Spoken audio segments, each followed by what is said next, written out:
people been debating a long time ago, especially the people from up north and people from down south. When you enter into a room, who is supposed to speak? The people inside of the room or the person who entered the room? So we're going to solve that. I'm going to tell you what the scripture says. The scripture says, where my glasses? It says in Luke 10:5 and Matthew 10:12-13. It says, whatever house you enter, first say, peace be to this house. It's meant to be a blessing upon the household. And it says, with the understanding that if it is not received, it returns to the speaker. Okay? So that's just the overall for what those two scriptures says. Luke 10:5 says, when you enter a house, first say peace to the house. If someone who promotes peace is in there, your peace will rest on them. If not, it will return to you. Okay?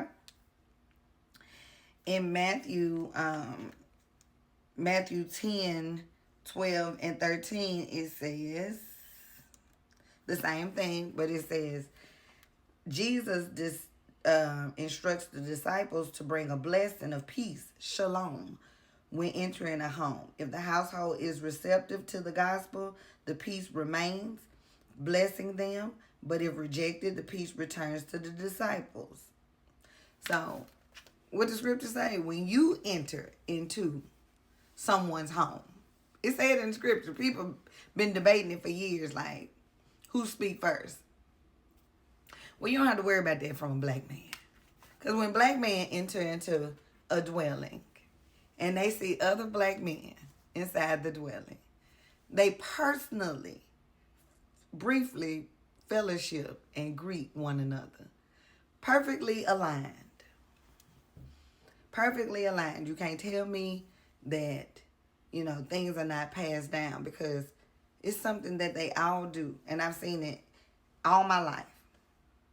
Fellowship when they enter into a dwelling, how they greet each other. And I love it. I love to see you do it. I love to see you all be aligned with who you're supposed to be. Keep on fellowship. Keep on greeting. Because guess what? If it's rejected, take your peace with you. So they come in blessing the dwelling. They come in blessing the household, blessing one another with peace. And they leave with their peace. Love that about you all, black men.